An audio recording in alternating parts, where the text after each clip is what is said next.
ત્રંબકલાલનો લખેલો કાગળ એક, તથા મગનલાલનો લખેલો કાગળ એક, તથા મણિલાલનો લખેલો કાગળ એક, એમ ત્રણેય કાગળ મળ્યા છે. મણિલાલનો લખેલો કાગળ ચિત્તપૂર્વક વાંચવાનું હજુ સુધી બન્યું નથી. મણિભાઈ એટલે સૌભાગભાઈના બીજા દીકરા, તે બીજા સુપુત્ર તે મણિભાઈ, એટલે આ ત્રંબકભાઈ પછી મણિભાઈ. તો ત્રંબકભાઈને પત્ર લખાય છે અને મણિભાઈનો પત્ર તો હજુ અમે વિગતવાર એટલે કે ચિત્તપૂર્વક, ઉપયોગપૂર્વક, સાવધાનીપૂર્વક, લક્ષપૂર્વક વાંચવાનું હજી સુધી બન્યું નથી. કદાચ સૌભાગભાઈની જેમ એવું જ કંઈક લખ્યું હોય, એવી જ કોઈક અપેક્ષા હોય, એવી જ કોઈક માગણી હોય કે ગમે તેમ બનવા જોગ છે, એટલે તેમાં હજી ઉપયોગ નથી, તેનો વારો આવ્યો નથી. પછી જે પત્રમાં કંઈ લખ્યું છે તેના પ્રત્યુત્તરમાં શ્રી ડુંગરસિંહભાઈ ગોસડિયા વિશે લખ્યું છે કે એમને આત્મસિદ્ધિજીના અર્થ વાંચવાની જિજ્ઞાસા છે અને એમને અમે આ વાંચવા આપીએ તો કેમ? આટલો નજીકનો સંબંધ હોય, બિલકુલ ઘરોબો હોય અને આ તો સમસ્વભાવી મુમુક્ષુ, અને એમાં વળી સૌભાગભાઈ સાથેના સંબંધ અને સૌભાગભાઈ જેવડા કાકા મામા કયો કે વયસ્ક વૃદ્ધ એની મર્યાદા રાખીને એને ના પણ આ દીકરા કેવી રીતે પાડી શકે? એટલે પૂછાવ્યું છે ને એનો કૃપાળુદેવ જવાબ આપ્યો છે કે શ્રી ડુંગરની જિજ્ઞાસા આત્મસિદ્ધિ વાંચવા પ્રત્યે છે, માટે તે પુસ્તક તેમને વાંચવાનું બને તેમ કરશો. મોક્ષમાર્ગ પ્રકાશ નામે ગ્રંથ શ્રી રેવાશંકર પાસે છે, તે શ્રી ડુંગરને વાંચવા યોગ્ય છે. રેવાશંકરભાઈ ઝવેરી કૃપાદેવ કાકા સસરા જે કહીએ છીએ તે, અને તેમની પાસે મોક્ષમાર્ગ પ્રકાશક વાંચી રહ્યા છે એટલે છે અત્યારે એમની પાસે છે, પરંતુ ડુંગરસિંહભાઈને વાંચવા માટે ગોઠવણ કરી આપજો, એટલે થોડા દિવસમાં ઘણું કરીને તે મોકલશે. પછી પૂછ્યું છે, પ્રશ્ન જ પૂછાવ્યા છે કૃપાળદેવે આપણને કે કયા ગુણો અંગમાં આવવાથી માર્ગાનુસારીપણું તથારૂપ કહેવાય? કયા ગુણો અંગમાં આવવાથી સમ્યક દૃષ્ટિપણું તથારૂપે કહેવાય? અને કયા ગુણો અંગમાં આવવાથી શુદ્ધ કેવલ જ્ઞાન થાય? અને કયા ગુણો અથવા તો કઈ દશા થવાથી કેવલ જ્ઞાન તથારૂપપણે થાય અથવા કહી શકાય? આ પ્રશ્નનો ઉત્તર લખાવવા માટે શ્રી ડુંગરને કહેશો. એટલે ડુંગરસિંહભાઈને પૂછાવ્યા છે. હવે તો ડુંગરસિંહભાઈનો દેહ છૂટી ગયો છે. આ પત્ર લખ્યો છે ત્યારે ડુંગરસિંહભાઈને આયુષ્યના 6-1 મહિના બાકી છે અને સૌભાગભાઈના દેહ છૂટ્યાને 6-1 મહિના થઈ ચૂક્યા છે. બંને સમવયસ્ક છે. બંનેના દેહત્યાગ પણ જેઠ મહિનામાં જ વિક્રમ સંવત 1953 અને અનુક્રમે 1954માં થયા છે. અને આ ડુંગરસિંહભાઈને પણ માર્ગ પર લાવવાના છે, એટલે કે અહીંયા પણ કૃપાળદેવે સૌભાગભાઈ ગયા એટલે વાત પૂરી થઈ ગઈ એમ નથી, પરંતુ ડુંગરસિંહભાઈને સાથે રાખ્યા છે, લીધા છે, અને આ પ્રશ્નોના જવાબ ડુંગરસિંહભાઈને લખવા માટે કહેશું. 8 દિવસ ખમીને ઉત્તર લખવામાં અડચણ નથી. વાંચે, વિચારે, સમજે, કાંઈ રિફર કરે, જે કરવું હોય તે કરે, પરંતુ 8 દિવસની મુદત આપું છું અને લખીને વિચારીને લખે. એમ કે પહોંચ લખી દીધી વળતી ટપાલે કે પત્ર મળી ગયો છે અને મને કાંઈ આવડતું નથી અથવા યથાશક્તિ કાંઈ હું લખી શકતો નથી, આપને હું શું લખી શકું, અથવા તો આપના જ્ઞાનમાં બધું છે એમ કરીને મીંડું વાળી દે તેમ નથી. અહીંયા કૃપાળદેવે બાંધ્યા છે કે 8 દિવસ વિચારે, ખમે અને ઉત્તર લખીએ તો વાંધો નથી, પણ સાંગોપાંગ, યથાર્થ અને વિસ્તારથી લખાવવો. સદવિચારવાનને આ પ્રશ્ન હિતકારી છે. સર્વ મુમુક્ષુ ભાઈઓને યથાયોગ્ય. અને અહીંયા પત્ર પૂરો થઈ જાય છે.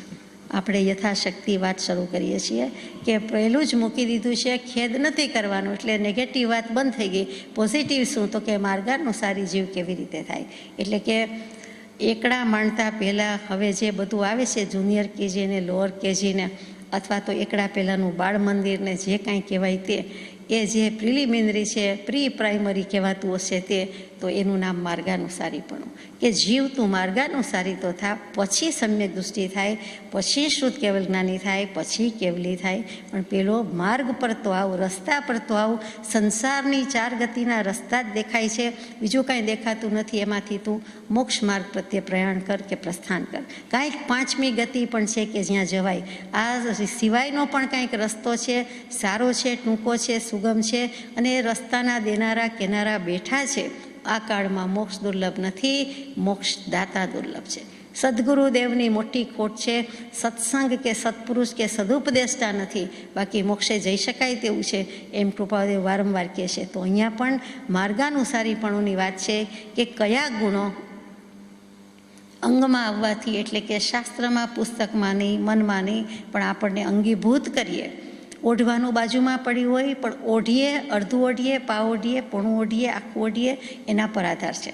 બધાની પાસે ઓઢવાનું પડ્યું હોય છે, પણ કોઈક જીવ ઓઢવાનો પુરુષાર્થ કરે, કોઈક યથાશક્તિ યથા મર્યાદા જેવી અનુકૂળતા હોય એટલું ઓઢવાનું કરે, અને કોઈ આખું જ ઓઢી જાય. અહીંયા અંગીભૂત કરવું એટલે અંગે અંગે લગાડી દેવું, કે ખરેખર પોતાના ઉપર સ્વીકાર કરવો. ઇનકાર કરવાની વાત નથી, વસ્તુનો સ્વીકાર અને પોતાના પર સ્વીકાર. ઓઢવા જેવું કંઈક છે અને દુનિયામાં છે, ઘરમાં છે, બાજુવાળાને છે, બીજાને આપ્યું, ઘરનાને આપ્યું, પણ પોતાની પાસે છે ને પોતે ઓઢવું જોઈએ, અંગીભૂત કરવું જોઈએ. એમ પોતાના ઉપર જે સ્વીકાર શબ્દમાં જ આવી ગયું સ્વ, પોતે, એ એની પાસે લઈ જાય અને ઈકાર એ કરવું, એટલે કે પોતે પોતાના ઉપર લેવું, સ્વીકારવું એની વાત છે. આદરવું, આચરવું, જાણવું, માનવું એની વાત છે. તો કે એ ક્યાં કરવું, તો કે એનું નામ અંગીભૂત કર્યું કહેવાય. તો કેવા ગુણો અંગમાં આવે, તો માર્ગાની સારુંપણી, માર્ગાનું સારીપણું તથારૂપ કહેવાય. તથારૂપ એટલે જેવું જોઈએ તેવું, સગવડિયું નહીં, આપણી નિજમતી કલ્પના ઈચ્છા મુજબનું નહીં, મનનું માનેલું નહીં અને ઉછીનું લીધેલું નહીં. જ્ઞાની પુરુષે, જ્ઞાની ભગવંતે, અહીંયા પરમ કૃપાદેવે જેને માર્ગાનુસારી કીધા હોય તેવું માર્ગાનુસારીપણું લેવું જોઈએ. તો આપણને પૂછ્યું છે, આપણે શું કહી શકવાના? જે હોય તે કહી શકે, પણ આપણે હોઈએ કે ન હોઈએ, પણ ભગવાનની આજ્ઞા છે કે આજ સુધીમાં આ 616માં પાને આવ્યા, 820માં પાને આવ્યા, એનો અર્થ કે આટલા પાન યથાશક્તિ વાંચ્યા છે, વિચાર્યા છે. તો હવે પરીક્ષા છે કે જવાબ આપો કે તમે માર્ગાનુસારી કોને કહો છો. આપણે કાંઈ ઘરનું તો કહેવાનું નથી, ઘરનું કહેવાની તો છૂટ પણ નથી, પણ ભગવાને જ્યાં જ્યાં માર્ગાનુસારી શબ્દ વિશે કહ્યું હોય તે, અને આપણે શું સમજ્યા કે યાદ રહ્યું તે વિચારવાનું છે. શબ્દ જ બતાવે છે માર્ગ અનુસારી. અહીંયા માર્ગ એટલે બીજા રસ્તા ભૂલી જવાના જ છે, એ તો મોક્ષે જવાના નથી, સંસારમાં રાખવાના છે. આશ્રવ માર્ગની વાત નથી. અહીંયા જે માર્ગ છે તે મોક્ષ માર્ગની વાત છે, એટલે કે મોક્ષ માર્ગના અનુસારી. અનુસારી એટલે કે મોક્ષ માર્ગ જેવો કયો છે તે પ્રમાણે ચાલવું, અને અનુસારી એટલે અનુયાયીપણું કે ફોલો કરવું. મોક્ષ માર્ગની તલાશ, મોક્ષ માર્ગની ખોજ, એ જે ખોજી થાય છે, તલાશી થાય છે, તેને મળે છે, બીજાને મળતો નથી. અને મળ્યા પછી તે રસ્તે ચાલ્યા જવાનું બાકી ન રહી જવું જોઈએ, તેનું નામ માર્ગાનુસારી. તો કૃપાદેવે લખ્યું છે, શાસ્ત્ર કરતાં અનેક જ્ઞાની પુરુષોએ લખ્યા છે કે માર્ગાનુસારીના 35 ગુણ છે. જે શ્રાવકના 21 ગુણ અને માર્ગાનુસારીના 35 ગુણ, બંને આમનાઈમાં બધાને માન્ય છે તે 35 ગુણ છે. બહુ જ ટૂંકમાં આપણે વિચારીએ છીએ. પહેલામાં પહેલું જ માથું ઉતારી લીધું છે કે ન્યાય સંપન્ન દ્રવ્ય ઉપાર્જન. અન્યાયપૂર્વકની ક્યાંય પણ અર્જન હોવું ન જોઈએ, એટલે કે આવક હોવી જોઈએ નહીં. જે છે તે ન્યાય સંપન્ન હોવી જોઈએ. ન્યાય નીતિ સંપન્નની આજીવિકા, દ્રવ્ય ઉપાર્જન એ પહેલું લક્ષણ છે, આ માર્ગાનુસારીનું છે. બીજું શિષ્ટાચાર પ્રશંસા. ત્રીજું સમાન કુલાચારી પરંતુ અન્ય ગોત્રી સાથે લગ્ન. પછી પાપનો ડર રાખવો. પછી પ્રસિદ્ધ દેશાચાર મુજબ વર્તન કરવું. અવર્ણવાદ ન બોલે. ઘરમાં પેસવા નીકળવાના અનેક રસ્તા ન રાખે. સદાચારીની સોબત રાખે. માતા પિતાનો વિનય જાળવે. ઉપદ્રવી સ્થાન, યુદ્ધ, લડાઈ, દુષ્કાળ વગેરેનો ત્યાગ કરે. નિંદવા યોગ્ય કાર્ય ન કરે. આવક મુજબ ખર્ચ કરે અને પેદાશ પ્રમાણે પોશાક રાખે. બુદ્ધિના 8 ગુણ સેવે. નિત્ય ધર્મને સંભાળે. ખરી ભૂખ લાગે અને જમેલું આહાર લીધે હોય તે પછી ગયો હોય, પછી જ ખરી ભૂખ લાગે અને પછી જ આહાર ગ્રહણ રાખે. કોઈ વખત મિષ્ટાન ફરસાણને જોઈને લાલચ ન કરે. ધર્મ, અર્થ, કામ એ 3 વર્ગને પણ સાધે. અતિથિ એટલે કે ગરીબ અને સાધુ સાધ્વી વગેરે અતિથિને અન્નપાન આપે, અન્નપાનનું દાન કરે. નિરંતર અભિનિવેશ વિનાનો રહે. કોઈ પણ જાતનો આગ્રહ, હઠાગ્રહ, મતાગ્રહ, કદાગ્રહ સેવે નહીં, રાખે નહીં, રખાવે નહીં. ગુણીજનોનું બહુમાન કરે. નિષિદ્ધ જે શાસ્ત્રોમાં નિષેધ કરેલા છે એવા દેશકાળનો આચારનો ત્યાગ કરે. શક્તિ મુજબ કામ કરે. પોતાની શક્તિ હોય અને કામ ન કરે એમ પણ નહીં, અને શક્તિ બહારનું ગજ્જા ઉપરનું કામ લઈને ફરે એમ પણ ન કરે. માવિત્રો, સ્ત્રી, સંતાનનું ભરણ પોષણ કરે. વ્રતથી અને જ્ઞાનથી જે કોઈ મોટા છે તેને પૂજે. દીર્ઘ દૃષ્ટિ રાખે. સ્વગુણ દોષની બરાબર તપાસ કરે, આલોચના લે. કૃતજ્ઞતા રાખે. વિનય કરે અને વિનય વડે લોકપ્રિય થાય. લજ્જાળુ હોય, મર્યાદાશીલ હોય, દયાળુ હોય, પરોપકારી હોય, સુંદર આકૃતિવાન હોય, પરોપકારી હોય, અંતરંગ અરિજીત હોય અને ઇન્દ્રિય ગણ એટલે કે ઇન્દ્રિયોનો સમૂહ કાયા, જીભ, નાક, આંખ ને કાન એ પાંચે પાંચ વશમાં રાખતો હોય. ટૂંકમાં મોક્ષ માર્ગને અનુરૂપ કે અનુકૂળ જીવ તે માર્ગાનુસારી જીવ, અને આટલા લક્ષણ હોય તો એ જીવ મોક્ષે જવાની યોગ્યતા ધરાવે છે એમ સાબિત થાય એવું છે, કારણ કે 35 ગુણની વાત છે. અને કૃપાળુદેવે જે ટૂંકમાં કહી દીધું છે તે આ બધાના સારાંશ રૂપે કહ્યું છે 431 નંબરના પત્રમાં કે આત્મજ્ઞાની પુરુષની નિષ્કામ ભક્તિ અબાધાએ પ્રાપ્ત થાય એવા ગુણોવાળો જીવ તે માર્ગાનુસારી જીવ કહેવાય છે. ફરીથી, આત્મજ્ઞાની પુરુષ એટલે જેને આત્મા પ્રાપ્ત છે, આત્માનો અનુભવ થઈ ચૂક્યો છે, એવા કોઈ પણ આત્મજ્ઞાની સદગુરુ સત્પુરુષ કોઈ ન હોય તો તીર્થંકર દેવ પણ ખરા, એમને પણ તેમાં લીધા છે. એવા પુરુષની ભક્તિ, અને કેવી ભક્તિ તો કે નિષ્કામ ભક્તિ, કંઈ જોઈતું નથી, કોઈ અપેક્ષા નથી, એવી સર્વ પ્રકારની અપેક્ષાનો ત્યાગ કરીને શ્રી તીર્થંકર દેવને, શ્રી સદગુરુદેવને નમસ્કાર કરીએ છીએ. જે નમસ્કાર ચતુષ્ટયના પત્રમાં મૂક્યું છે, પહેલો જ નમસ્કાર છે કે સર્વ પ્રકારની ઈચ્છા અગર તો ત્યાં અપેક્ષા છે એનો ત્યાગ કરીને. કંઈ જ જોઈતું નથી, ભગવાનને આપણી પાસેથી જોઈતું નથી, સદગુરુને જોઈતું નથી, સત્પુરુષને જોઈતું નથી, તો આપણે શું દેવાના? તો આપણે પણ સામે શીખીએ કે અમારે પણ કાંઈ જોઈતું નથી, એક્સેપ્ટ સમ્યક દર્શન. એમ કરીને વાત આવે છે કે આત્મજ્ઞાની પુરુષ તેની નિષ્કામ ભક્તિ અબાધાએ પ્રાપ્ત થાય એવા ગુણો જે જીવમાં હોય તે માર્ગાનુસારી કહેવાય છે. આપણે જો માર્ગાનુસારી થવું હોય તો આ 35 ગુણમાંથી અથવા તો કૃપાળુદેવે કહ્યું છે એમાંથી ટીક કરવાનું રહે, વિચારવાનું રહે કે કેટલું આપણી પાસે છે અને કેટલું આપણી પાસે નથી. સીધી જ વાત છે, એક ક્વિઝ મૂકી દીધી છે, શરૂઆત જ કરી દીધી છે કે આમાંથી કેટલા ગુણ લક્ષણ ધરાવો છો અથવા તો કેટલાની ખેવના રાખો છો.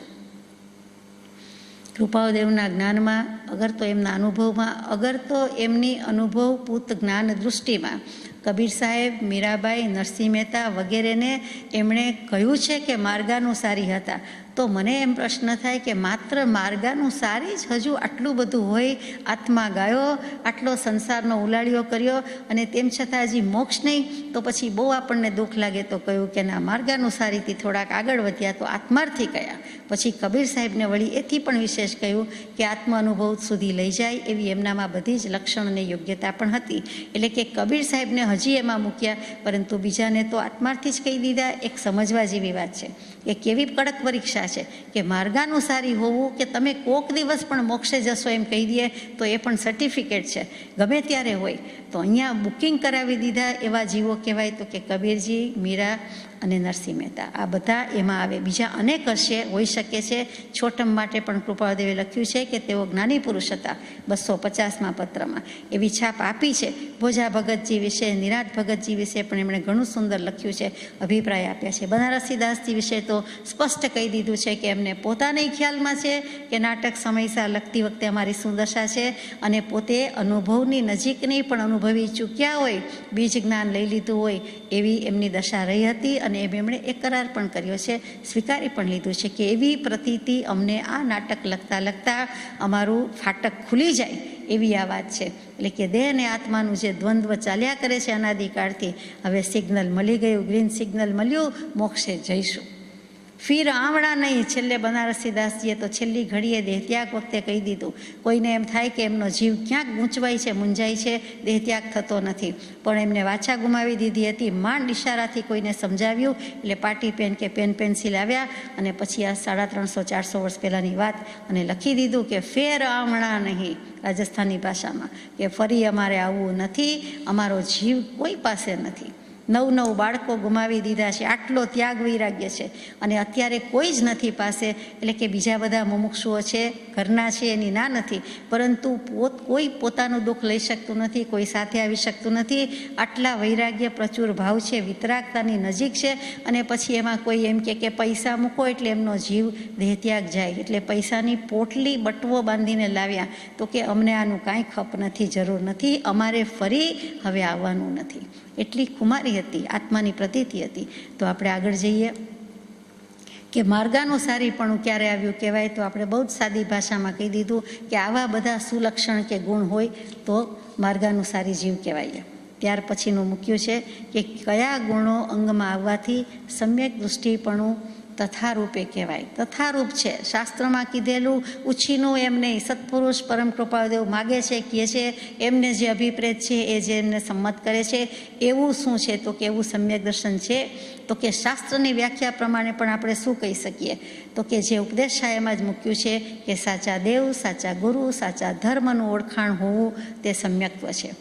બચપણથી શીખતા આવ્યા કે દેવ, ગુરુ, ધર્મ અને આગળ સત લગાડો, સાચા લગાડો. કે સાચા દેવ હોવા જોઈએ, સાચા ગુરુ હોવા જોઈએ, સાચો ધર્મ હોવો જોઈએ.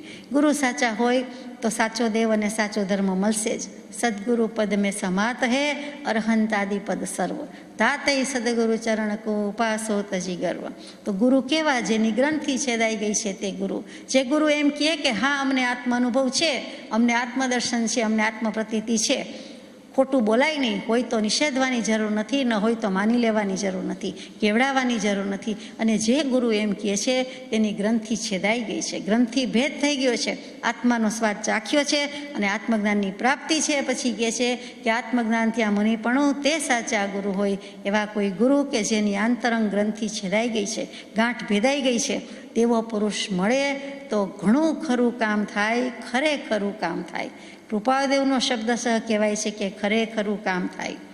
પૃષ્ઠ નંબર 726 પર લખ્યું છે કે જેની ગ્રંથિ ગઈ છે તેવો પુરુષ મળે તો ખરેખરું કામ થાય. આપણને તો તેવો પુરુષ મળ્યો જ છે. પરમ કૃપાળુદેવ મળ્યો, અને મળ્યો તો પછી જડ્યો એટલે શોધ્યો, મળ્યો એમ પણ કરું, અને ફ્રેમમાં જડતર કરી દઈએ તેમ હવે હૃદય કમલમાં જડી દેવાના છે.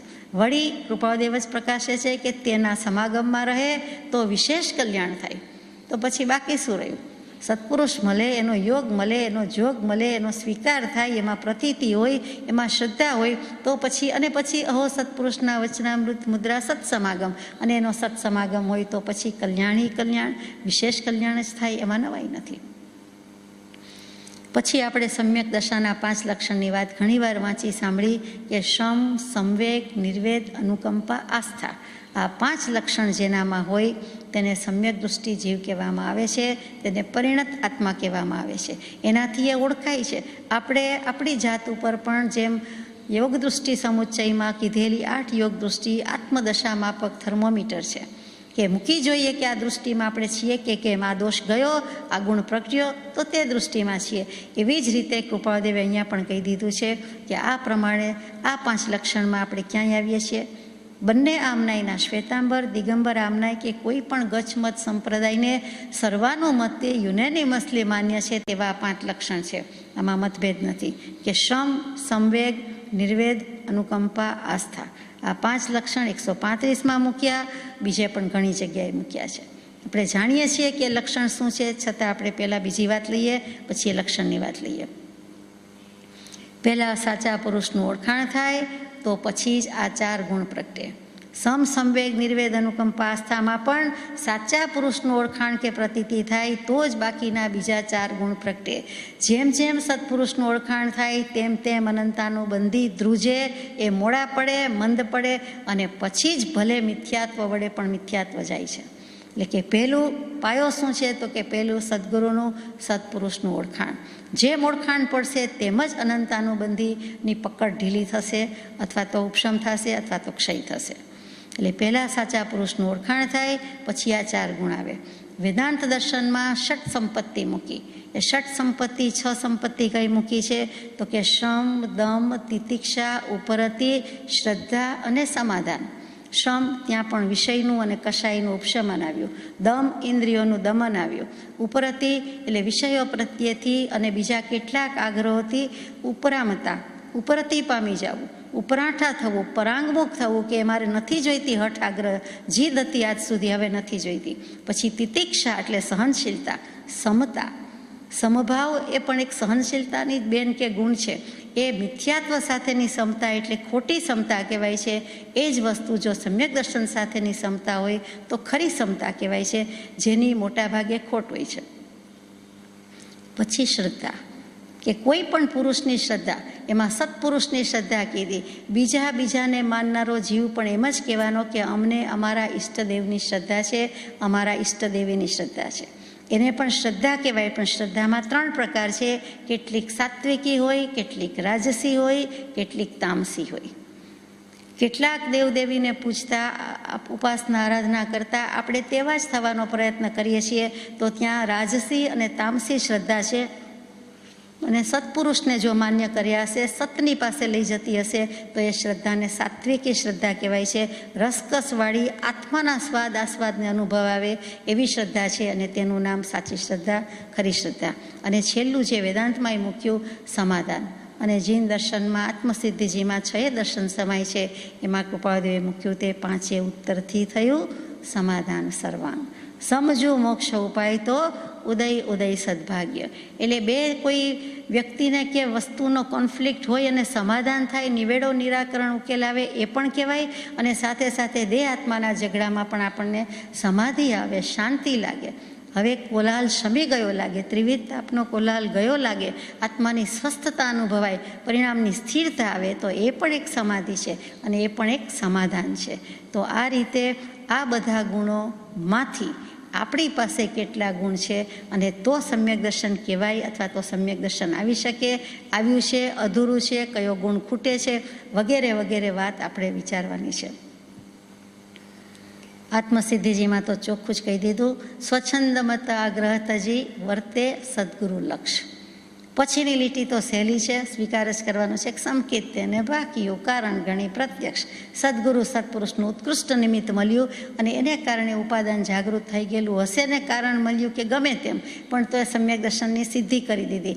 પણ છોડવાનું ક્યાં આવ્યું? તો કે સ્વચ્છંદ મત અને આગ્રહ. એ જો તજી શકાતો હોય, છોડી શકાતો હોય, એ પણ કદાચ છોડી દઈએ આપણે, માનો કે છોડી દઈએ, પણ ક્યારે છૂટે? તો કે છોડ્યા પછી વર્તે સદગુરુ લક્ષ. માનો કે છૂટી ગયો, એ પણ સદગુરુના યોગે જ છૂટે છે. અને ત્યાર પછી જે વર્તન થવું જોઈએ, જે વર્તણૂક થવી જોઈએ, કે સદગુરુના લક્ષ્ય સદગુરુએ કીધું છે તે આજ્ઞા પ્રમાણે વર્તવાનું, તે પ્રમાણે કરી શકાતું નથી. અને ત્યાં ભૂલ થાય છે કે સ્વચ્છંદ છોડે, મત છોડે, આગ્રહ છોડે, પરંતુ હવે તો કે ત્યાં પાછો આપણો આગ્રહ ઊભો થઈ જાય કે હવે તો મને ખબર પડી ગઈ, હવે મને ઠીક લાગે તેમ કરું. તો કૃપાળદેવે ચોખ્ખું કીધું કે જગતના અભિપ્રાય પ્રત્યે જોઈને જીવ બોધ પામતો નથી, એટલે કે બોધ પામી શક્યો નથી, પરંતુ જ્ઞાનીના અભિપ્રાય પ્રત્યે જોઈને જીવ બોધ પામે છે. મોટે ભાગે આપણને થોડી વારમાં મોટા ભાગની બાબતમાં આવું જ થઈ જાય છે કે હું જાણું છું, હું સમજું છું, અને મને આમ ઠીક લાગે છે, મારો અભિપ્રાય આમ છે, મારી બુદ્ધિમાં આમ બેસે છે. અને અહીંયા આપણે ખતા ખાઈએ છીએ, માર ખાઈ જાય છે.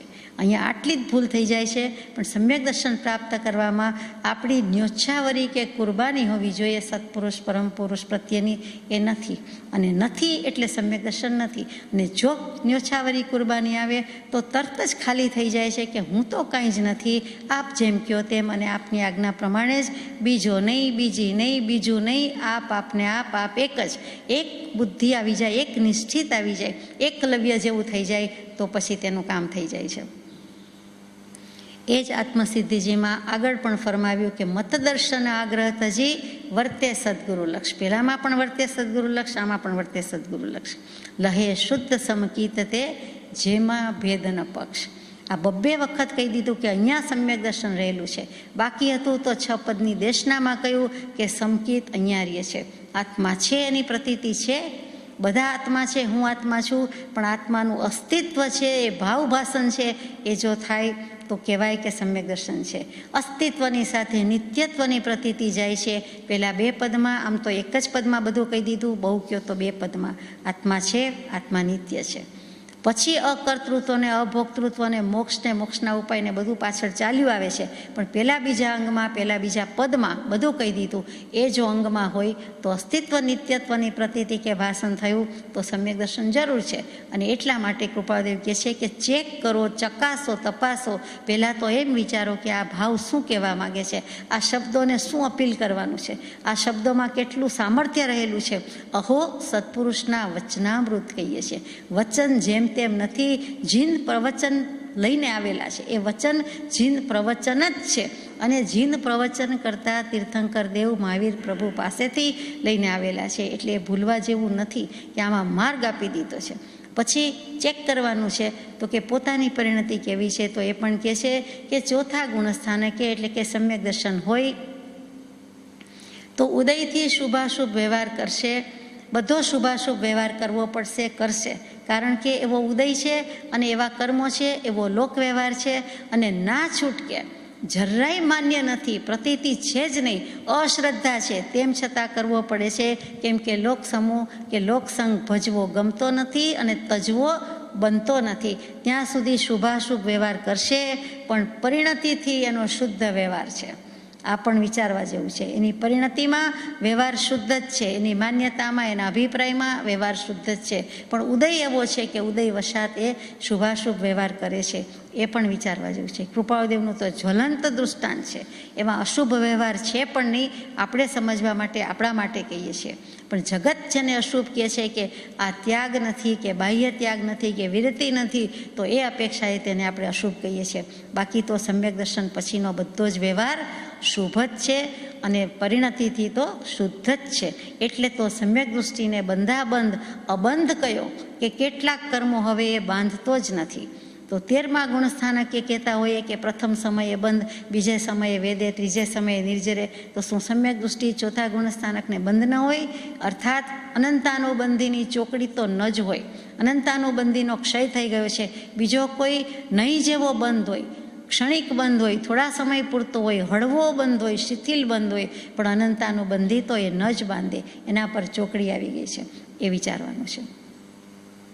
મિથ્યાત્વનો ત્યાગ તેને સમ્યક દર્શન કહીએ, સમકીતિ કહીએ. તો મિથ્યાત્વથી મુકાણો, અને મિથ્યાત્વથી મુકાણો એટલે દેશથી અને ચારિત્રવાન કહેવો પડે. અંશે ચારિત્રવાન છે. સમ્યક દૃષ્ટિને સ્વરૂપાચરણ ચારિત્ર છે અને એના માટે થઈને એને પરિણામે દેશે કેવળ જ્ઞાન પણ કહેવું પડે છે કે અંશે કેવલ છે, અંશે કેવલ જ્ઞાની છે, અંશે કેવડી છે. તો સ્વીકાર કરવો પડે. સર્વ ગુણાંશ તે સમ્યક્ત્વ, બધા જ ગુણનો અંશ, ગુણ ગુણાંશને દેશ દેશાંશની વાત મૂકી. એ છે તો કે આત્માના અનંત ગુણ અને એનો એને સ્વાદ, એનો ગુણ ચોક્કસ ખરો. સમ્યક દર્શનમાં ન હોય તો શેમાં હોય?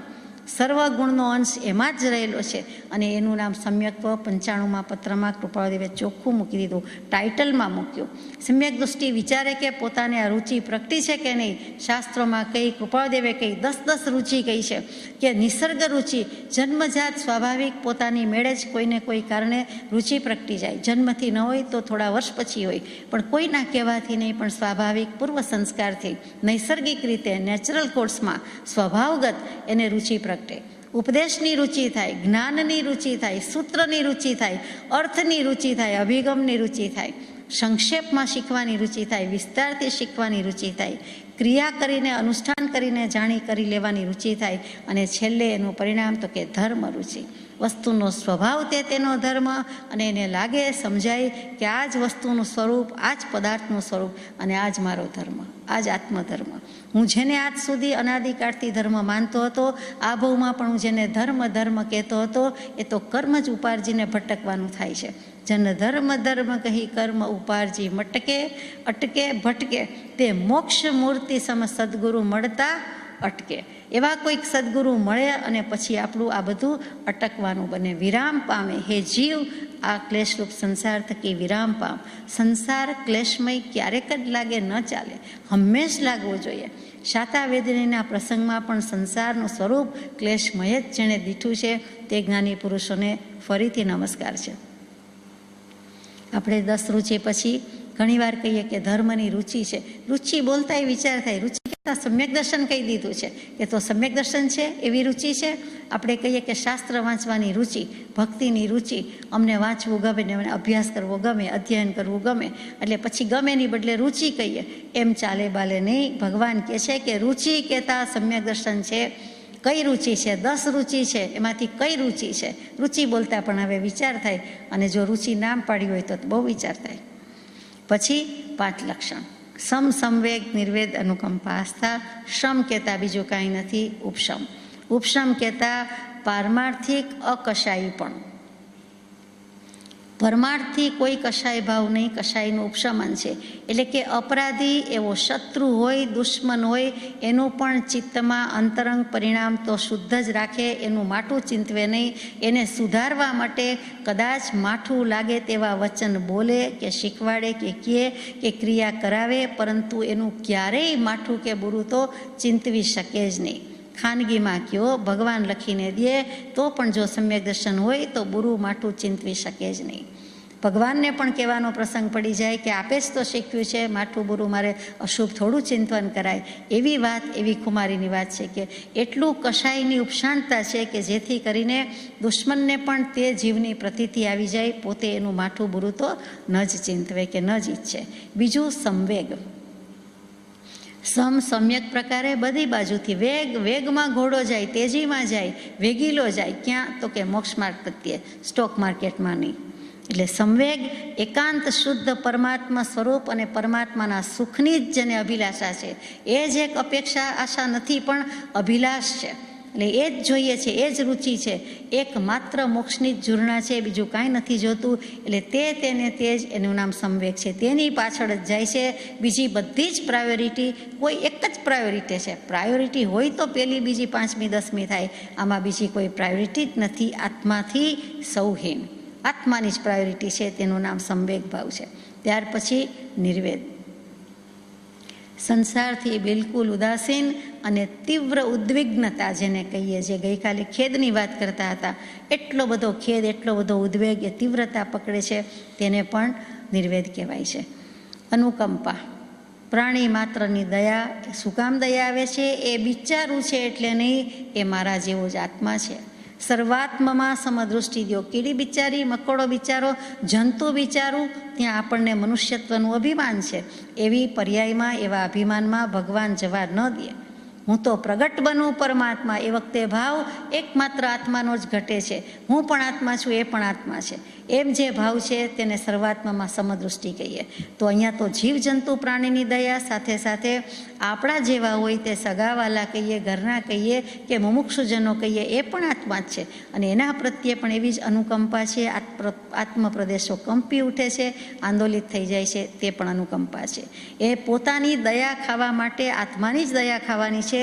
એમાં બીજા બધાની દયા પણ આવી જાય છે. પહેલી પોતાના આત્માની દયા, સ્વરૂપ દયા, નિશ્ચય દયા, સ્વદયા. એમાં બીજાની દયા આવી જાય છે. બીજાની દયા ખાધા પછી આપણા આત્માનો વારો, આપણા આત્માની દયા, એમ નથી. આ પણ વિચારવા જેવો મુદ્દો છે. અને જે કાંઈ કરવું પડે છે, જે કાંઈ ડીલ કરવું પડે છે, જે વ્યવહાર કરવો પડે છે, એ તદ્દન લુખ્ખો કરે છે. સૂકો છે, લુખ્ખો છે, શુષ્ક છે. શેરડીના સાંઠામાંથી રસ નીકળી જાય પછી જે કૂચો લાગે છે એવો એનો વ્યવહાર છે. ક્યાંય રસ બસતા નથી, કોઈ કસ નથી. સંસાર ભાવમાં, દેહભાવમાં રસ નથી. એટલે આવો રસ છે, તેનું નામ અનુકંપા પણ કહ્યું છે. કે અનુકંપા કેવી છે? કે સર્વાત્મ પ્રત્યાવી દૃષ્ટિ છે, અને જે વ્યવહાર કરવો પડે છે, જે રોલ ભજવવો પડે છે, તેમાં પણ લુખાસ છે. એટલે કે સ્નિગ્ધતા, ચિકાસ ઘી તેલની હોય છે તેવી નથી. સાવ કોરી રેતી, માટીમાં પણ હોય કદાચ ચિકાસ, પણ આ તો રેતી. એટલે રેતીમાં દડો પછાડ્યો હોય કે વસ્તુ પછાડી હોય કે પડી ગઈ હોય, એને બહુ કાંઈ સ્પર્શ ના થાય નહીં. જરા તરા રજ તજ લાગી જાય તો રેતી તરત જ ઉખડી જાય, એવો એનો વ્યવહાર હોય છે. આપણે વિચારવાનું છે. અને છેલ્લું લક્ષણ, પાંચમું, આસ્થા છે. આ વત્તા સ્થા. આ કહેતા આત્મામાં, આ કહેતા બધી બાજુથી. સ્થાય એટલે ઊભું રહેવું. આસ્થા કહેતા, શ્રદ્ધા કહેતા બધી બાજુથી આત્મામાં ઊભું રહેવું ને આત્મામાં સ્થિર થવું. એકમાત્ર આત્માની જ શ્રદ્ધા. તો આસ્તિકતા, અસ્તિત્વ એટલે હું છું, આત્મા છું, બીજા પણ આત્મા છે, મોક્ષ છે, મોક્ષના ઉપાય છે, અને મોક્ષે જઈ શકાય છે, એનું નામ આસ્થા. એટલે આપણે જે કહીએ કે આસ્તિક છે કે નાસ્તિક છે, એ ધર્મ, કર્મ, પુણ્ય, પાપ, મોક્ષ બધું માને છે, તો એ અસ્થિભાવનો સ્વીકાર છે, અસ્થિ સ્વભાવનો સ્વીકાર છે. સાથે સાથે હું આત્મા છું, પોતાના આત્માના અસ્તિત્વનો પણ ત્યાં સ્વીકાર છે. આસ્થા એટલે ઈષ્ટદેવ, ઈષ્ટ ગુરુની જ શ્રદ્ધા છે. એ આસ્થા તો સ્થૂળ અર્થ છે. હકીકતમાં પોતાના આત્માની શ્રદ્ધા, પોતાના આત્માની પ્રતીતિ છે, એ પણ ખરી. અને એમ આવવા માટે શુદ્ધ જે વાણી છે, જીન વાણી છે, એના પ્રત્યે એકાંત શ્રદ્ધા, દૃઢ શ્રદ્ધા અને ચિત્ત પ્રતિબંધરૂપ શ્રદ્ધા કે આ અમારું મનડું કે ચિતડું હવે બીજે જાય નહીં. ગાઢ આસક્તિ કહીએ એમ ગાઢ શ્રદ્ધા છે. સોલિડ કન્વિક્શન છે, ગાઢ પ્રતીતિ છે કે હવે બીજો નહીં, હવે બીજો મત નથી, બીજી માન્યતા નથી. જે મળ્યું છે તે અદ્ભુત મળ્યું છે. બીજે હવે ચકાસવાનું નથી, જવાનું નથી, ચેક કરવાનું રહેતું નથી. હવે તો અહીંથી જ કલ્યાણ, અહીંથી જ મોક્ષ, એમ જે પ્રતીતિ આવી જાય છે તે આસ્થા. એટલે કે સંવેગ, નિર્વેદ, અનુકંપાને આસ્થા. આ આસ્થા, આ સમ્યક દર્શન, આ આસ્તિક્ય, અસ્થિ સ્વભાવ, એના માટે શ્રદ્ધા, એની પ્રતીતિ, એના માટે શબ્દ વપરાય તે નિર્ધાર, એના માટે અભિલાષ કહીએ, બહુમાન કહીએ, અર્થીપણું કહીએ, ગરજ કહીએ, આરત કહીએ, અથવા તો ગુણ ગુણીનો આશ્રયતા કહીએ, કે છેવટે વસ્તુ પ્રત્યેનો પ્રેમ કહીએ. તો પર પ્રેમ પ્રવાહ બઢે પ્રભુ છે. આ વસ્તુ બતાવે છે, અનન્ય શરણ પકડાવ્યું છે, એ વસ્તુ પ્રત્યેની, તત્વ પ્રત્યેની રુચિ અને શ્રદ્ધા એ કેવું છે. આ શ્રદ્ધા, સમ્યક દર્શન એના પર્યાય શબ્દો છે. ઓછામાં ઓછા 150 શબ્દ મળે. અત્યારે તો આપણે આ 5-7થી જ પૂરું કરીએ છીએ. તત્વાર્થ સૂત્રમાં કહે કે તત્વાર્થ શ્રદ્ધાનમ સમ્યક દર્શનમ. તત્વ અને અર્થની શ્રદ્ધા, તેનું નામ સમ્યક દર્શન. એ જ કેવું છે સદહણા, ફરસના, પરૂપણા. હમણાં જ બૃહદ આલોચનામાં આપણે બોલી ગયા. શું સદહણા ને શું પરૂપણા ને શું ફરસના. સદહણા એટલે બહુ જ સાદી વસ્તુમાં, બહુ જ સાદા શબ્દોમાં જાણે, જ્ઞાન કેવું છે. પછી ફરસના એટલે આદરે, એટલે દર્શન કેવું છે. અને પ્રરૂપણા એટલે પાળે, આચરે, એટલે ચારિત્ર કેવું છે. વાત તો બહુ જ સીધી સાદી છે. જ્ઞાન, દર્શન, ચારિત્ર, એ જ ક્રમથી સદણા, ફરસણા, પ્રરૂપણા. ફરસના એટલે સ્પર્શી જાય, એટલે આપણને આદર થઈ જાય. અત્યંત બહુમાન અને આદર હોય એટલે આવો આવો આવો થઈ જાય, પધારો પધારો થઈ જાય. અને પછી આપણે ઘરમાં લાવીએ, બેસાડીએ, વગેરે ટ્રીટ કરીએ. તે અહીંયા એમ જ છે કે હે સમ્યક દર્શન, આજ સુધી તારું ક્યાં ગુપ્ત રહેવું થયું હતું. કૃપાદેવને આદરથી બોલાવે છે, સન્માનથી બોલાવે છે. એ આદર્યું એ સમ્યક્ત્વની ફર્શના થઈ ક્યારે ગણાય એમ પ્રશ્ન પૂછ્યો છે. તો ફર્શના એટલે સ્પર્શના, સ્પર્શના એટલે આદરે, અને પ્રરૂપણામાં આચરે કીધું છે. અને સદહણામાં જ્ઞાન કયું છે, જાણે કયું છે. એટલે આ જ્ઞાન, દર્શન, ચારિત્ર આ શાસ્ત્રોક્ત શૈલીથી અપાયેલા અર્થ છે. આપણે કરીએ છીએ તેમ નથી. અહીંયા કોઈક વખત આપણે પ્રરૂપણા એટલે જ્ઞાન કહેતા હશું, માનતા હશું, અને સદરણા એટલે શ્રદ્ધા કહેતા હશું. પણ અહીંયા સદરણા, ફરસણા અને પ્રરૂપણા એમ માર્ગ છે. એટલે એ રીતે વિચારવાનું છે કે આપણામાં આમાંથી કેટલું. 5 ઇન્દ્રિયના વિકાર મટે, 5 ઇન્દ્રિયના વિષયના વિકાર મટે, ઓછા થાય, ત્યારે સમ્યક દર્શન થાય. તો એમાં કેવી રીતે થાય? તો કે પહેલી ચક્ષુ ઇન્દ્રિય, આંખથી શું થાય? તો કે ચક્ષુર ઇન્દ્રિયનો વિકાર મટે, એટલે નિર્મળ એવું જ્ઞાન ચક્ષુ ગુણ પ્રગટે. દેખત ભૂલી છે, જોવે ને ભૂલે, દેખે ને ભૂલે, એ દર્શન મોહનો વિષય થયો, મિથ્યાત્વ થયું. કે આંખ નજર કરે, દૃષ્ટિ પાડે, અને ત્યાં જે શુભાશુભ ભાવ કરે, શુભાશુભ ઉપયોગ કરી નાખે, અશુદ્ધ ઉપયોગ કરી નાખે. એટલે ચક્ષુ ઇન્દ્રિયનો વિકાર મટે છે. તો તરત જ રાગ દ્વેષ રહિત, નિર્મળ, એને જ્ઞાન ચક્ષુ કે દિવ્ય ચક્ષુ ખુલી જાય છે, ગુણ પ્રગટી જાય છે. શ્રવણ ઇન્દ્રિયનો વિકાર કાનથી સાંભળે છે, સારું માઠું સંગીત, સારો મોટો સૂર, સારો માઠો અવાજ કર્યા કરે છે. પણ જીન પ્રવચન, જીન વચનને શ્રવણ કરે અને પ્રીતિપૂર્વક પ્રતીત કરે તો તેને સમ્યક દર્શન થઈ જાય છે, એવી વાત છે. આપણે જીન પ્રવચનને કેવી રીતે શ્રવણ કરીએ છીએ? ગ્રહણપૂર્વકનું શ્રવણ છે, પ્રીતિપૂર્વકનું છે, પ્રતીતિપૂર્વકનું છે. પ્રતીતિ તો છેલ્લે આવે, પણ ગ્રહણપૂર્વકનું શ્રવણ, પ્રીતિપૂર્વકની પ્રતીતિ, એ આ શ્રવણ ઇન્દ્રિયનો વિકાર માટે તો આવે છે. અને ત્રીજું છે જીવા ઇન્દ્રિયનો વિકાર માટે. જીભ ડબલ રોલ કરે, બોલે પણ ખરી, જમે પણ ખરી. તો એનો વિકાર મટે તો શું થાય? તો કે આત્માનો રસાસ્વાદ પ્રગટી જાય. પહેલાં ષડરસ ભોજનનો સ્વાદ છૂટે છે, ત્યાં તરત જ એને આત્માનો સ્વાદ, આત્માના અનુભવનો રસ કયો, સુધારસ કયો, તે છૂટી જાય છે. તે જીવા ઇન્દ્રિયના વિકાર જતા થઈ જાય છે. ઘ્રાણેન્દ્રિયનો વિકાર છૂટે તો શું થાય છે? મટી જાય છે. તો કે આત્મિક ગુણની સુવાસ પ્રગટી જાય છે. પોતાનામાં જ રહેલા છે. કસ્તુરી મૃગ પાસે જ કસ્તુરી રહેલી છે, પોતાની નાભીમાં જ રહેલી છે. એમ નાભી પ્રદેશમાં જ આપણા 8 રૂચક પ્રદેશો રહેલા છે. પોતાને પોતાના આત્માના ગુણની રિદ્ધિ, સિદ્ધિ, સમૃદ્ધિની ખબર નથી. એ પ્રગટે છે નહીં. એક સદગુણ પણ મુખ બતાવું શું, એક સદગુણ પ્રગટે, એક સાધન સાચું મળી જાય, સમ્યક દર્શન પ્રગટે, ત્યારે આ બધું બને છે કે આત્મિક ગુણની સુવાસ પોતાની પ્રગટ્યા કરે છે. અને ત્યાર પછી સ્પર્શેન્દ્રિયનો વિકાર જાય, જે અનાદિકાળનો અધ્યાસ છે. એક ભવ એવો નથી, એક સમય એવો નથી કે આપણને આ સ્પર્શેન્દ્રિયનો અધ્યાસ નહોતો. મિનિમમ ઓછામાં ઓછી જગન્ય એક ઇન્દ્રિય તો હતી જ. એકેન્દ્રિયપણામાં હતી. નિગોદને પણ એકેન્દ્રિય જ કહેવાય, અનંતકાયને પણ એકેન્દ્રિય જ કહેવાય. અને ત્યારે સ્પર્શેન્દ્રિયનો અધ્યાસ જરૂર હતો, ગાઢ હતો. આજે પણ એ ઇન્દ્રિયનો ગાઢ અધ્યાસ હોવાથી બ્રહ્મચર્ય સેવન જોઈએ તેવું થઈ શકતું નથી, પાળી શકાતું નથી. અથવા એ વ્રત મોટું અને અઘરું લાગે છે. શું કામ? તો કે અનાદિકાળથી ડે 1થી, એમાં ડે જેવું તો છે જ નહીં. અનાદિત છે. એટલે જ્યારથી પણ આ ઇન્દ્રિયનો અધ્યાસ હોવાથી એ અધ્યાસ છોડી શકવો મુશ્કેલ. જો છોડ્યો તો આત્મપ્રદેશમાં સ્વભાવની પરિણતિ પ્રગટી જાય છે અને ત્યાં તેને શેની સ્પર્શના થાય છે તો કે સમ્યક દર્શનની સ્પર્શના થઈ જાય છે. પાત્ર થવા સેવો સદા બ્રહ્મચર્ય મતિમાન, પાત્ર વિના વસ્તુ ન રહે, પાત્રે આત્મિક જ્ઞાન. આ સમ્યક દર્શન માટેની અનિવાર્ય શરત જેવું લાગે કે ન હોય ન થાય. આપણે એમ જાણે કે સમજાવે છે કે આ ઇન્દ્રિયનો અધ્યાસ જો છોડી શકે બરાબર છે. કોઈકને એવા ગાઢ ભોગાવલી કર્મ બાકી હોય તો અલગ વાસ્તો છે, બાકી એ છૂટી જ જાય, છોડી શકવું જોઈએ. એ પાત્રતા માટે ઉત્તમમાં ઉત્તમ બળવાન સાધન છે. એવું જ ભગવાને 105મા પત્રમાં કહ્યું કે મહાવીરના બોધને પાત્ર કોણ 10-10 બોલ મૂક્યા. એ 10 બોલમાં એક જ બોલની વાત મારે અત્યારે કેવી છે કે પહેલાં જેવું એકે નથી અને એ સમ્યક દશાને પાત્ર છે. એ સમ્યક તો પ્રગટી શકે એમ છે. મહાવીરના બોધને પાત્ર એટલે સમ્યક દર્શનને પાત્ર કોણ છે? અને એમાં પહેલું શું તો કે સત્પુરુષના ચરણ કમળનો ઈચ્છુક, સત્પુરુષના ચરણનો ઈચ્છુક. પહેલાં જેવું એકેય નથી. જો સત્પુરુષના ચરણ કમળ મળ્યા અને સેવ્યા અને આરાધ્યા, આજ્ઞામાં રહ્યો તો એનો બેડો પાર છે. ભયો છે, આ ભવ જીતી ગયો. એટલે ત્યાં એની એટલી બધી ઉત્તમ ઉત્કૃષ્ટતા કે શ્રેષ્ઠતા પુરવાર કરી છે. આપણને સત્પુરુષના ચરણ કમળ મળ્યા કહેવાય. આપણને ઈચ્છા છે, આપણે ઈચ્છ્યું છે, બધું આપણે પોતાને પૂછવાનું છે કે આપણે પરમ કૃપાદેવના ચરણ કમલમાં મસ્તક ઝુકાવ્યું હોય, મૂકતા હોઈએ તો કેવા ભાવથી મૂક્યું છે, કઈ અપેક્ષાથી મૂક્યું છે કે બિલકુલ અપેક્ષા વિના મૂક્યું છે, એ પણ વિચારવા જેવું છે. સમ્યક દર્શનને અધ્યાત્મની શૈલી કીધી છે, વચનામૃતજીમાં આવે છે. શું કામ સમ્યક દર્શનને અધ્યાત્મની શૈલી કીધી તો કે યથાર્થ સમજાય, ફરીથી યથાર્થ સમજાયે, પરભાવથી આત્યંતિક નિવૃત્તિ કરવી, તેનું નામ અધ્યાત્મ માર્ગ છે.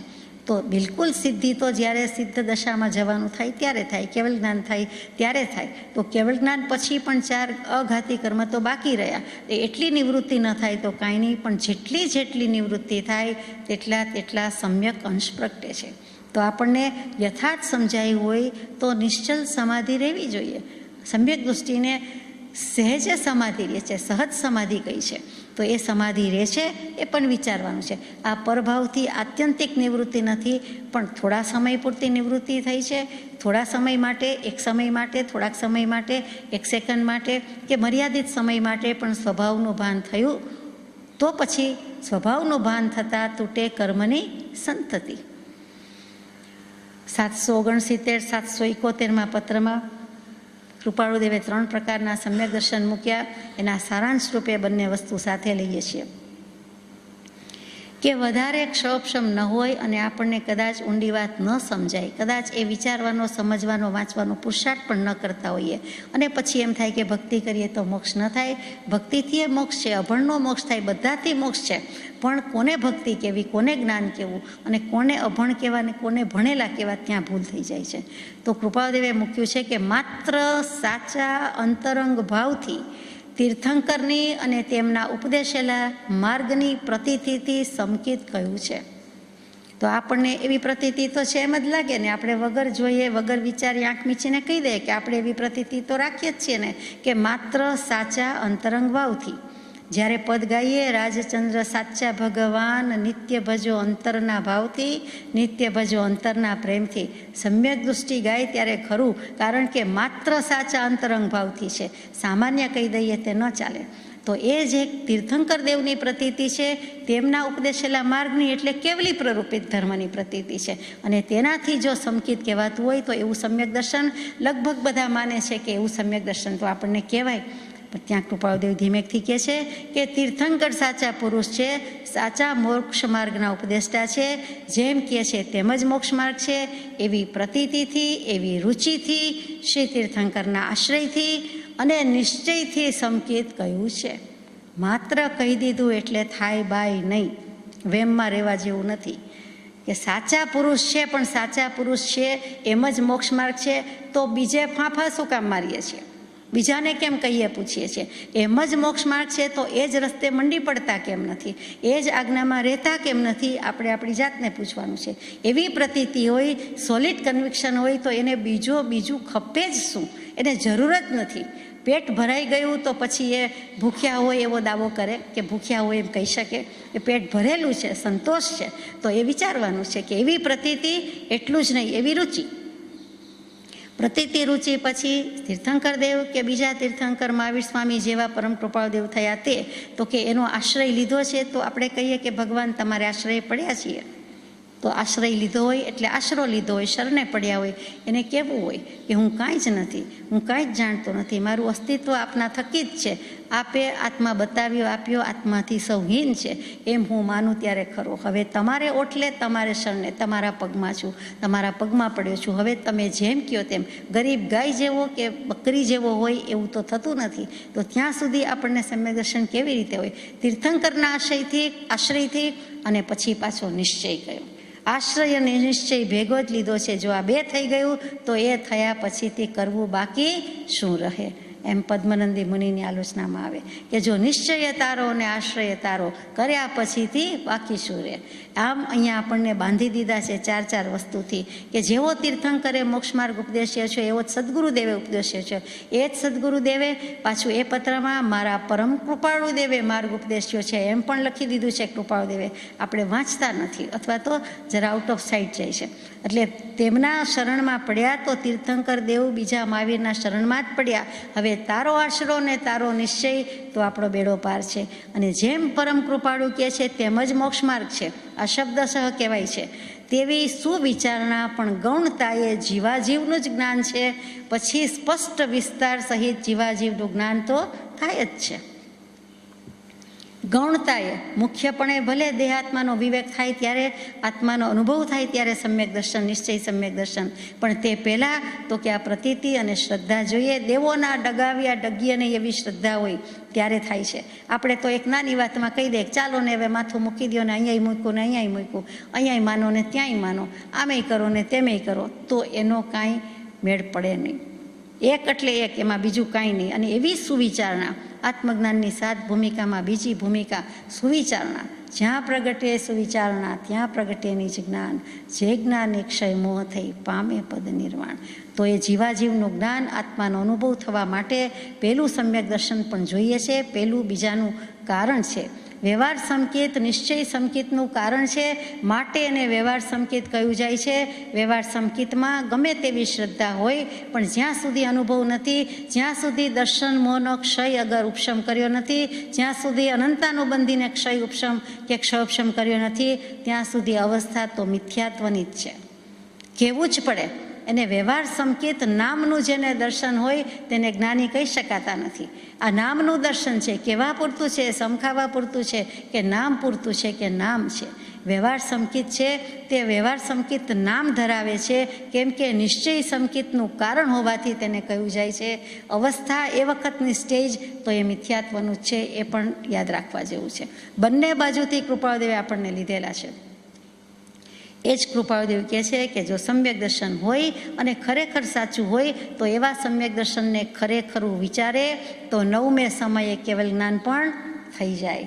એટલે 9મે સમયે કેવલ જ્ઞાન થઈ જાય એવી ખુમારીપૂર્વક કયો પુરુષ લખી શકે? કયા શાસ્ત્રમાં એમ આવે? કોણ કહી શકે? તો આવો કૃપાળુદેવ કહી શકે. જ્યાં આપણે ક્યાંય ફંફોસવા ખોજવા જવું પડે એમ નથી કે જો સમ્યક દર્શન સાચું છે, પોતે જ લખે છે સાચું છે અને એને ખરેખરું વિચારવું. કર વિચાર તો પામ, સંકેતને પણ વિચારવાનું કીધું. ત્યાં પણ વિચાર એક યોગ છે, મોટું સાધન છે. આત્માને પામવાના અસંખ્યાત યોગ, એમાંનો આ એક યોગ. નવપદજી પણ નવયોગ કહેવાય છે. એમાંનો આ એક વિચાર યોગ આવી ગયો. એટલા માટે તો આટલી બધી વાત કહેવાય છે, મૂકી દીધી છે. તો સમ્યક દર્શન હોય તે ન્યારો ને ન્યારો હોય. કયા અંગ પોતાનામાં આવે તો સમ્યક દર્શન કહેવાય? તો 5 લક્ષણની વાત કરી, 8 અંગની વાત પણ હવે આવે. અને સાથે સાથે ન્યારાપણું જોઈએ કે સર્વ અવસ્થાને વિશે ન્યારો સદા જણાય. પ્રગટ રૂપ ચૈતન્યમય એ એંધાણ સદાય. કોઈ પણ ક્રિયા કરે, કોઈ પણ પ્રવૃત્તિ કરે પણ એ આત્માનું મહાત્મ્ય ચૂકે નહીં. ક્રિયા અનેક કરે પણ ભરત ચક્રવર્તીની જેમ. અને થાળ, જે તેલનો થાળ ભરીને આવેલો છે એનો જીવ તો કે મિષ્ટાન, ફરસાણ, મેળા ક્યાંય જોતો નથી કે તેલનું ટીપું એક પડશે તો રાજા ધડથી માથું જુદું કરશે. એટલે એનો ઉપયોગ એમાં ને એમાં છે. એવું સમ્યક દૃષ્ટિનો ઉપયોગ આત્મામાં જ છે. યુદ્ધ ખેલતો હોય તો પણ એનો ઉપયોગ આત્મામાં હોય. એ સમ્યક દર્શનનું બળ છે, એનો પ્રભાવ છે. તો કે સમ્યક દૃષ્ટિ જીવડો કરે કુટુંબ પ્રતિપાળ, અંતર્ગત ન્યારો રહે જેમ ધાવ ખીલાવે બાળ. બધું કરવું પડે તો કરે, ન છૂટકે કરવું પડે એવો વિવેક હોય, એવો વ્યવહાર હોય તો કરવું પડે. પરંતુ પતંગની દોરી જેમ પોતાના હાથમાં હોય ને જેમ ચગાવી હોય, જેમ લઈ જવી હોય એમ કરે, તેમ પોતાની વૃત્તિરૂપી દોરીને જ્ઞાનરૂપી લગામ તો પોતાની પાસે જ છે. અને જેમ ખેલ ખેલવો હોય તેમ ખેલે. સમ્યક દૃષ્ટિ પોતાના હાથમાં દોરી રાખીને ચલાવે છે. સુદર્શન ચક્ર છે, સુદર્શન ચક્રની સામે બધું છેદાઈ ભેદાઈ જાય. માત્ર કૃષ્ણ મહારાજા પાસે જ હોય? તો કે જે સમ્યક દૃષ્ટિ છે એની પાસે સુદર્શન ચક્ર છે. દર્શન શું? સમ્યક દર્શનનું ચક્ર છે. એટલે બીજી બધી આદિ વ્યાધિ ઉપાધિ ક્રિયા પ્રવૃત્તિ અથવા અનિષ્ટ એન ઘેન પાપ જે દોષ કહેવાતા હોય તે બધા જ હણાઈ જાય છે. સુદર્શન ચક્ર સામે બધું છેદાઈ ભેદાઈ જાય છે, કાંઈ રહેતું ટકતું નથી. એમ સમ્યક દર્શન પાસે બીજું બધુંય જતું રહે છે, પૂંઠ દઈને જતું રહે છે. એ જ સમ્યક દર્શનના 8 અંગ કીધા છે કે એમાંથી 8 અંગમાંથી કેટલા પોતાની પાસે? નિશંકિતતા, કોઈ પણ બાબતમાં શંકા ન હોય, ભય ન હોય. શંકા એટલે ડાઉટ, સંદેહ, શંકા એટલે ભય. આ 7 ભય રહિત થાય છે તે મુક્ત થાય છે. તો નિશંકિતતા, પછી નિર્ભયતા, એવી રીતે નિષ્કાંક્ષિતા, પછી નિર્વિચિકિત્સા, એને કોઈની જુગુપ્સા કે નિંદા કરતો નથી, જુગુપ્સિત થતો નથી કે હો આ કેટલું મેલું ઘેલું છે સાધુ સાધ્વીજીનો, એવું પણ થતું નથી. બીજી રીતે પણ ક્યાંય જુગુપ્સા કે નિંદા કરતો નથી. અમૂઢ દૃષ્ટિ એટલે કે એ કંઈ મૂઢતા જ નથી. દેવની, ગુરુની, ધર્મની કેટલી પ્રકારની મૂઢતા છે એમાં એ જતો નથી. ઉપગુહન ગુણ કોઈના અથવા ઉપબૃહણ ગુણ એટલે કોઈનાય દોષ અપરાધ મોટા હોય તો એ છુપાવે છે, પણ સામે પ્રગટમાં જાહેરમાં કરતો નથી. બને ત્યાં સુધી દબાવી છુપાવીને રાખે છે. વાત્સલ્ય અંગ, એને એટલી બધી વાત્સલ્ય જ જરતું હોય છે કે જગતના સર્વ જીવો પ્રત્યે એક સરખું વાત્સલ્ય કરુણા છે. વત્સ શબ્દ ઉપરથી, વાછરડા પરથી વાત્સલ્ય શબ્દ આવ્યો કે એની કોઈ વખત ફરી વાત કરશું. પ્રભાવના અંગ, તો કે પોતાના ઉપર પ્રભાવ, પોતાનો આત્મા પોતાને પરિણત થયો, એમાં ભાવમાં આવ્યો, એટલે હવે એ સ્વભાવ સ્થિત હોવાથી અથવા તો સ્પર્શના થઈ ગઈ હોવાથી હવે બીજા ઉપર પ્રભાવ કદાચ પાડી શકે. પહેલો પ્રભાવ, પ્રભાવના પોતાના ઉપર, પોતાના માટે. ચેરિટી બિગિન્સ એટ હોમ આપણે કહેતા હોઈએ. પછી બીજા છે. એમ અહીંયા સમ્યક દર્શનની વાત આપણે યથાશક્તિ વિચારી આગળ જઈએ કે હવે કયા અંગમાં આવે તો શુદ્ધ કેવલ જ્ઞાન કહેવાય. માર્ગાનુસારી થઈ જાય, સમ્યક દૃષ્ટિ થઈ જાય, મતિ જ્ઞાન, શ્રુત જ્ઞાન, અવધિ જ્ઞાન, મનોપર્ય જ્ઞાન, કેવલ જ્ઞાન. તો કેટલીક વખત એમ કહેવાય કે શ્રુત કેવલ અને કેવલી સરખા છે. તો શ્રુત કેવડીને કેવડીમાં ફેરશું તો સમયસારજીમાં 9મી 10મી ગાથામાં મૂકે છે. શ્રુતથી ખરે જે શુદ્ધ કેવળ જાણતો આત્મને, લોક પ્રદીપ કર ઋષિ શ્રુત કેવડી તેને કહે. લોક પ્રદીપ કરા કહી દીધું છે. શ્રુતથી પણ જાણે છે અને એક છે વ્યક્તિ કેવલી છે તે સીધી કેવલ આત્માથી જાણે છે. તો બેના ફરકની વાત આવી. ફરીની પછીની ગાથા લઈએ, પછી ભેદ લઈએ. એક શુદ્ધ જ્ઞાન સૌ જાણે, જીનો શુદ્ધ કેવડી તેને કહે. સૌ જ્ઞાન આત્મા કોઈને, સૌ જ્ઞાન આત્મા હોઈને શુદ્ધ કેવડી તેથી કહે. તો પરમાર્થથી ને વ્યવહારથી શું થયું? તો કે આપણે વ્યવહારની ભાષાથી ટેવાયેલા છીએ કે જે સર્વ શ્રુત જ્ઞાનને જાણે છે તે શ્રુત કેવલી છે. બધું જ શ્રુત જ્ઞાન જાણે છે, આવડી ગયું છે, મોઢે છે, તો શ્રુત કેવલી કહી દઈએ છીએ. જેમ કે મહાવીર સ્વામીને ગૌતમ સ્વામી, તો ગૌતમ સ્વામીને આપણે એમ કહીએ કે કેવલ જ્ઞાન ભલે નથી થયું પણ શ્રુત કેવલી જ્યારે નહોતું થયું ત્યાં સુધીની વાત છે. બરાબર છે, એ વ્યવહારથી વાત થઈ. ફરીથી સર્વ શ્રુત જ્ઞાનને જાણે છે તે. પરમાર્થથી શું છે કે જે શ્રુતથી કેવળ શુદ્ધાત્માને જાણે છે તે શ્રુત કેવલી છે.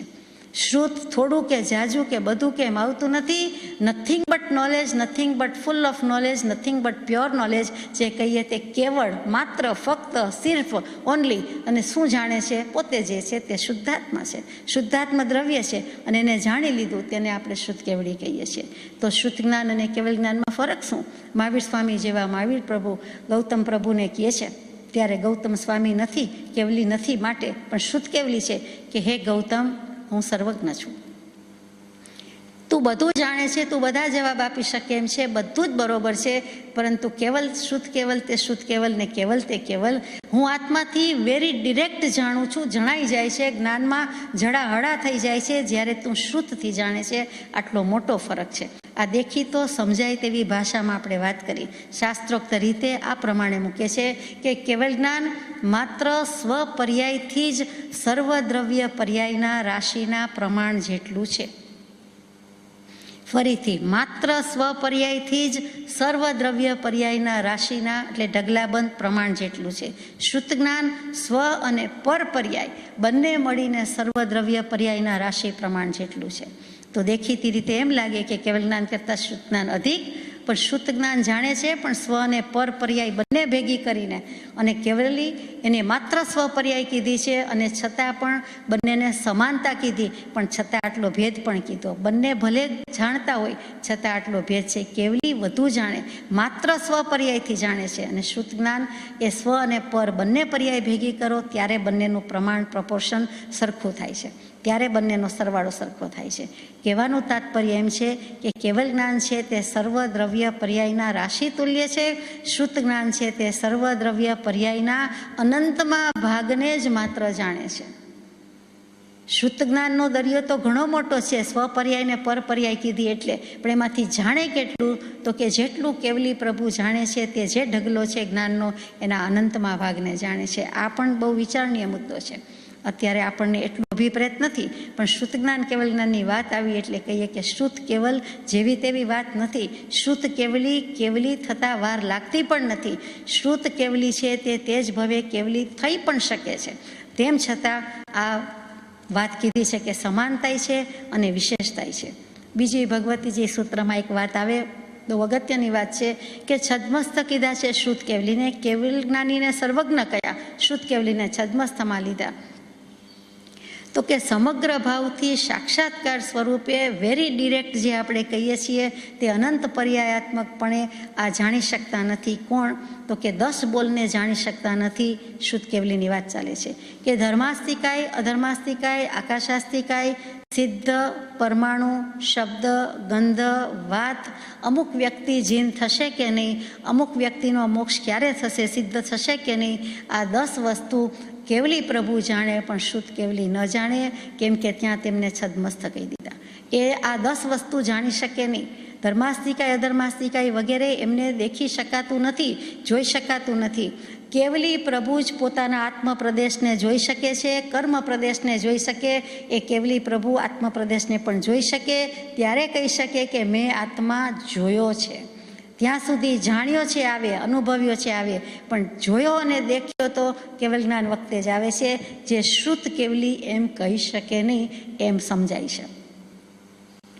શુદ્ધ કેવલી, આહારક શરીરી, પછી રુજુમતે મનોપર્યોજ્ઞાની અને ઉપશાંત મોહી, આવા ઉત્તમ પુરુષો કે હમણાં મોક્ષમાં જતા રહેશે કે 14મે ગુણસ્થાનકે પહોંચી જશે, એવા પણ પ્રમાદના આચરણથી 4 ગતિમાં અનંત સંસારમાં ભમી શકે છે. અને એવા દાખલા બન્યા છે. માત્ર સિદ્ધાંત કે ઓન પેપર છે એવું નથી. શુદ્ધ કેવલી પડી શકે છે, કેવલી પડી શકતા નથી. એ અપ્રતિપાતી છે.